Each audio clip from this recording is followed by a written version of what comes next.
Hello दोस्तों। काफ़ी लोग पूछ रहे हैं कि भाई आप एलआईसी का आईपीओ अप्लाई कर रहे हो या नहीं कर रहे, या फिर आपकी तो कोई वीडियो ही नहीं आई एलआईसी का आईपीओ को लेके। तो आपका व्यू क्या है, कुछ बताइए, क्योंकि काफ़ी लोग चाहते हैं कि एलआईसी के आईपीओ का फ़ायदा उठाएं। तो वो पूछना चाहते हैं कि भाई आपका क्या व्यू है एलआईसी के आईपीओ को लेके। तो जब इतने सारे लोग पूछ रहे हैं और इतनी सारी भर भर के जो है वीडियोज़ बनाई गई हैं एलआईसी के आईपीओ को लेके यूट्यूब कम्युनिटी के पीछे, यूट्यूब कम्युनिटी के ऊपर, तो भैया मैं क्यों पीछे रहूँ। ठीक है, मैं भी चलो एक वीडियो बना ही लेता हूँ, चाहे व्यूज़ आएँ चाहे नहीं आएँ। व्यूज़ के लिए तो मैं वीडियोज़ बनाता वैसे भी हूँ नहीं। तो जो भी बात करता हूँ लॉजिकल करता हूँ और डाटा पॉइंट्स के ऊपर करता हूँ। और बात समझ में आती है तो ठीक, नहीं आती तो कोई बात नहीं है। दोस्तों, एलआईसी का आईपीओ जो है वो मैं जहाँ तक समझता हूँ, जो मेरा व्यू है और जो मैं करूँगा वो मैं आपको वीडियो के लास्ट में बता ही दूँगा। लेकिन अगर मैं पर्टिकुलर एलआईसी के कंपनी के बारे में बात करूं, तो वो इतनी बड़ी कंपनी है, इतनी बड़ी कंपनी है कि कई देशों की जो जीडीपी है ना, वो उसके जो वैल्यूएशन है या फिर जो भी उसकी जो कैपिटलाइजेशन है कंपनी की, उससे छोटी है, मतलब उससे बड़ी है। ठीक है, तो कंपनी जो है वो इतनी बड़ी है, इतनी बड़ी, कोई कुछ देशों की तो जीडीपी छोटी है कंपनी की कैपिटलाइजेशन से। तो मतलब जाइंट है वो। एलआईसी का जो कंपनी है ना, वो एक जाइंट है इंश्योरेंस कंपनी में। ठीक है, तो इस वक्त तो समझ लो। तो कंपनी काफ़ी अच्छी है, प्रॉफिट जो है कंपनी के अच्छे हैं, गवर्नमेंट ओन कंपनी है, और वैल्यूएशन जिसके ऊपर जो आईपीओ आ रहा है, मतलब अच्छा है। ठीक है, मैं ये नहीं कहूँगा बहुत अच्छा है और मैं ये भी नहीं कहूँगा बहुत ज़्यादा ख़राब है, मैं ये कहूँगा बस अच्छा है, एवरेज है। तो एलआईसी के आईपीओ की जो न्यूज़ चल रही थी वो तकरीबन अक्टूबर नवंबर से चल रही थी, मतलब पिछले साल से चल रही थी, अक्टूबर से पहले के। आते आते आते आते जी फरवरी में करेंगे लॉन्च, फिर कुछ टेंशन हो गई, फिर कह दिया जी चलो मार्च में करेंगे, मार्च में भी फिर धोखा दे दिया गवर्नमेंट ने, फिर कहने लग गए चलो जी अप्रैल में करेंगे। अब अप्रैल ऐसे शिफ्ट करते करते करते करते अब मई आ गया। ठीक है, तो अब मई के अंदर क्यों लिस्ट हो रखा है, उसके पीछे क्या होता है, उसके पीछे ये होता है रीज़न कि अब मई के बाद क्यों शिफ्ट नहीं कर पाए वो लोग। देखो, सेबी के ना कुछ नियम है। आप जब पेपर फाइल करते हो ना किसी भी आईपीओ को लाने के लिए, तो जब पेपर फाइल होते हैं ना, उसके 180 दिन के अंदर अंदर आपको वो लिस्ट, मतलब आईपीओ की डेट लॉन्च करनी होती है।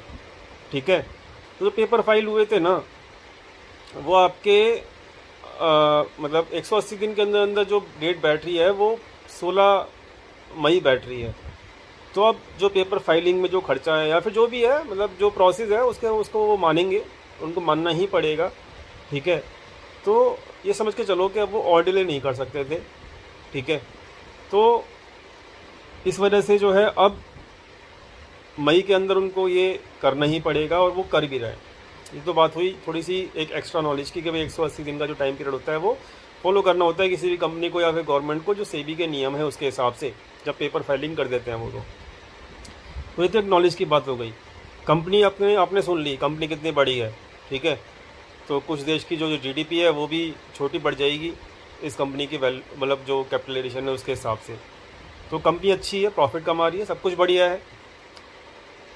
अब बात करते हैं कंपनी जो है वो कर क्या रही है फ़िलहाल, किस बेसिस के ऊपर आपको किस किस तरीके से, मतलब आपको वो अलॉटमेंट करेगी।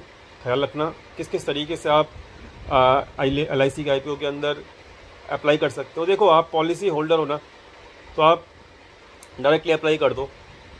ठीक है, आपको एक पॉलिसी होल्डर का जो अपने ब्रोकर के साइट पे जाओगे, एलआईसी आईपीओ के जगह पे जाओगे ना, तो वहाँ पे एक कॉलम दिखेगा कि आप किस कैटेगरी में आप अप्लाई कर सकते हो। तो अगर आपके नाम से एलआईसी की पॉलिसी है, चल रही है, तो आप डायरेक्टली अप्लाई कर दो। आपको चांसेस बहुत ज़्यादा हाई मिलेंगे कि आपको वो अलॉटमेंट मिल जाए। आप एलआईसी एम्प्लॉई हो, एजेंट हो, कुछ भी हो, ठीक है, तो आप डायरेक्टली अप्लाई कर दीजिए, आपको मिल जाएंगे एलआईसी का अलॉटमेंट। बात आती है रिटेल की, तो रिटेल के लिए मैं आपको पहले बता देता हूँ कि आप ज़रूरी नहीं है कि LIC के एजेंट या LIC के एम्प्लॉय हों या फिर LIC के पॉलिसी होल्डर हों। आप एक नॉर्मल रिटेल ट्रेडर हैं मेरी तरह, तो आप डायरेक्टली अप्लाई कर दीजिए, लेकिन केवल सिंगल लॉट से करना, एक ही लॉट से करना। दूसरी चीज़ कि अगर बहुत सारे मल्टीपल अकाउंट हैं आपके एक ही नाम से या फिर एक ही पैन कार्ड के नाम से, पैन कार्ड तो एक ही होता है ना, हम क्या करते हैं ज़रोदा में भी उस पैन कार्ड को यूज़ कर लेते हैं, एंजल में भी कर लेते हैं, और मतलब शेयर बनते हैं कि भाई अरे वाह, कुछ होते हैं ऐसे शेयर बनते हैं जो अरे वाह मेरे पास तो 5 अकाउंट हैं, एक ही नाम से, मेरे नाम से 5 अकाउंट है भाई, मैं तो 5 में अप्लाई कर लूँगा। आपको लिख के देता हूँ, आपको एक में भी नहीं मिलेगा। क्यों? क्योंकि जब वहाँ पे शॉर्ट लिस्टिंग होती है ना अप्लाई होने के बाद अलॉटमेंट के लिए, तो सबसे पहले रिजेक्शन उन्हीं का होता है जो ऐसे महान लोग होते हैं ना, ऊर्जावर्धक ऐसे महान लोग जो कहते हैं अरे वाह मेरे पास तो 5 अकाउंट थे, मेरे को तो मिल ही जाएगा, एक न एक में तो आ ही जाएगा। अरे नहीं आएगा भाई, सबसे पहले आपकी ही पाँचों की पाँचों एप्लीकेशन रिजेक्ट हो जाएंगी। ठीक है, तो ये गलती मत करना, अपनी ऊर्जा को संभाल के रखो दूसरे कामों के लिए, और दिमाग को थोड़ा सा ठंडा रखो, महान बनने की कोशिश मत करो। सबसे पहले रिजेक्ट हो जाएगी एप्लीकेशन, आपको नहीं मिलेगा अलॉटमेंट। ठीक है, आप एक काम करो, आप 15,000 की जो एप्लीकेशन है एज ए रिटेल ट्रेडर, एक सिंगल लॉट से लगाओ। आप सिंगल लॉट से लगाने के लिए क्यों बोल रहा हूँ, वहाँ तो और भी नंबर ऑफ़ लॉट बढ़ा सकते हो आप। वो इसलिए क्योंकि यार अगर समझो ना, मेरे पास 100 शेयर हैं आपको देने के लिए, मैं LIC हूँ, आप रिटेल ट्रेडर हो, मेरे पास रिटेल कैटेगरी के लिए 100 शेयर हैं। अब मेरा क्या ऑब्जेक्टिव होगा एज ए कंपनी कि यार सबको मिल जाए, मैक्सिमम लोगों को मिले, किसी एक को ही ना मिल जाए सारा माल, मैं ये तो सोचूंगा। अब 100 में से अगर एक ही बंदा 50 के लिए अप्लाई कर देगा, और जो बाकी के लोग होंगे उन सब ने मान लो एक लॉट अप्लाई किया है, और एक ही बंदा जो करा है उसने कर दिया 50 लॉट के लिए अप्लाई, तो अब मैं कंपनी एज ए कंपनी, आप ये सोचो ना कि क्या मैं उस 50 जिसने, क्योंकि मेरा ऑब्जेक्टिव क्या है, मैं एक ही बंदे को सारी कंपनी के शेयर नहीं दे सकता, चाहूँगा भी नहीं देना, वो मेरे लिए अच्छा भी नहीं है, क्योंकि उसने जिस दिन माल बेचा तो मेरे कंपनी की वैल्यूएशन गिरेगी लिस्ट होने के बाद। तो सिंपल सी बात है, रिटेल कैटेगरी जो है वो ओवर सब्सक्राइब हो चुकी है। ठीक है, एम्प्लॉय कैटेगरी जो है ओवर सब्सक्राइब हो चुकी है, और पॉलिसी होल्डर की कैटेगरी जो है ओवर सब्सक्राइब हो चुकी है, यानी कि जितनी एप्लीकेशन अलॉटमेंट करनी है कंपनी को उससे ज़्यादा सब्सक्रिप्शन हो चुका है। तो भैया अब तो लकी ड्रॉ चलेगा। ठीक है, लकी ड्रॉ चलेगा तो क्या होगा कि अगर आपने एक से ज़्यादा लॉट के अंदर अप्लाई करने की कोशिश की, यहाँ पर भी आपने अगर अपनी महानता दिखाने की कोशिश की, कुछ नहीं होगा, महानता धरी की धरी रह रहेगी। ठीक है, एक सिंगल लॉट से करोगे, चांसेस बने रहेंगे कि वो सिस्टम आपका नाम शायद पिक कर ले लॉटरी ऑर्डर में।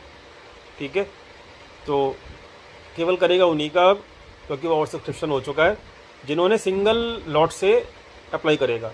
तो इसलिए कह रहा हूँ, एक पैन कार्ड से करो, मतलब अगर आपके पास 5 डीमेट अकाउंट है तो किसी भी एक डीमेट अकाउंट से अप्लाई कर दो, और केवल सिंगल लॉट से अप्लाई करना, ज़्यादा से अप्लाई करके थोड़ा सा कष्ट मत करना।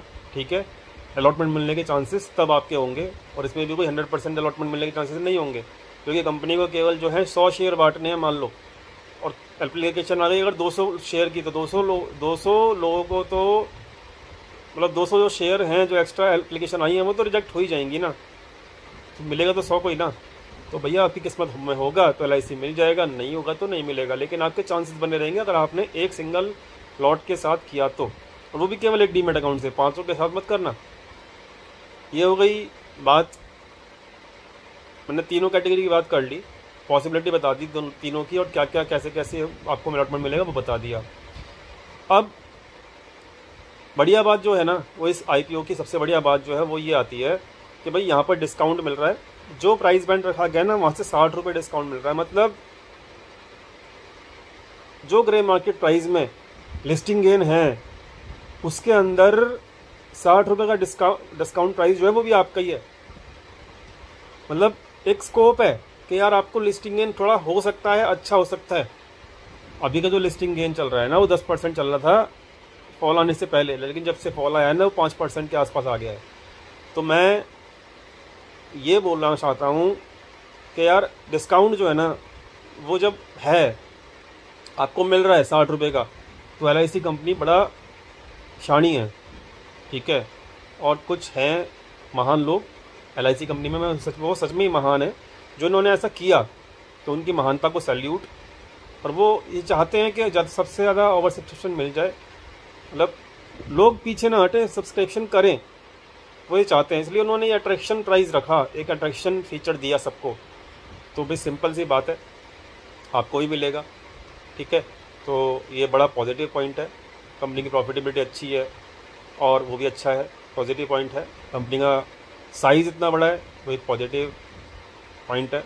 LIC IPO जो भी आ रहा है वो 3.5% स्टेक के ऊपर आ रहा है केवल। तो 97% जो स्टेक है तकरीबन वो अभी भी कंपनी के पास ही है, ठीक है। तो 3.5% बेचने के बाद भी इतना हैवी IPO साइज़ है वो, 10,000 करोड़ से भी ऊपर का। तो सोचो कितना बड़ा कंपनी है, ठीक है। चलो ये बातें हो गई, LIC का डिस्काउंट प्राइस का भी बातें हो गई, कैसे कैसे अप्लाई करना वो बातें हो गई। अब मैं बताता हूँ आपको अपना। देखो, मैं ये समझता हूँ कि हाँ LIC के IPO को आप अप्लाई कीजिए, ठीक है, करिए, आपको लिस्टिंग गेन मिल जाएगा। लेकिन बहुत बड़ा लिस्टिंग गेन मिलेगा ऐसा नहीं है, 10 से 20% का लिस्टिंग गेन आराम से हो सकता है, ठीक है। और लिस्टिंग गेन पे बुक करो और अपने घर चले जाओ, ठीक है। तो ये करना चाहिए। फिर वैल्यूएशन अगर नीचे आ जाती है, आती है, हर स्टॉक की वैल्यूएशन नीचे आती ही है। जब भी नीचे आए तो भर भर के माल उठाओ ना, कहीं को एक सिंगल लॉट के 15,000 के एप्लीकेशन के पीछे पड़े हो। लिस्टिंग गेन पकड़ो, घर चले जाओ बुक करके लिस्टिंग गेन के दिन, ठीक है। फिर वेट करो अपॉर्चुनिटी का, जो भी डिप आए भर भर के माल उठाओ ना, 1.5 लाख 2 लाख 4 लाख, कहीं को 15,000 के माल के पीछे पड़े हो।